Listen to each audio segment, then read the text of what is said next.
Pevačica Neda Ukraden potvrdila je za Blic da je prihvatila da učestvuje u drugoj sezoni popularnog show programa Tvoje lice zvuči poznato.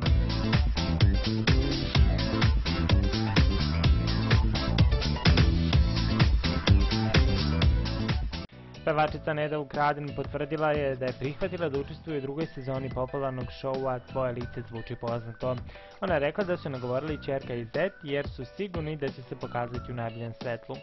Prihvatit ću taj izazov, a jedini problem je usklađivanje nastupa sa snimanjem. Show zahteva svakodnevne pripreme, a ja imam mnogo zakazanih nastupa za jesen, rekla je pevačica koja je nedavno napunila 64 godine.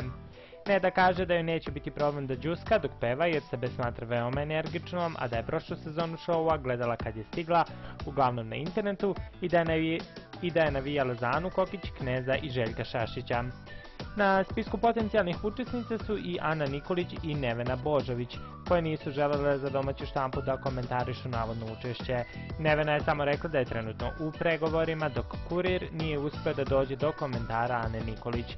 Učešće je zato potvrdila glumica Jelena Gavrilović, koja se nada da će joj završena muzička škola dodatno poboljšati šanse za dobar plasman u takmičenju. Druga sezona popularne emisije Tvoje lice zvuči poznato biće emitovana ove jeseni na televiziji.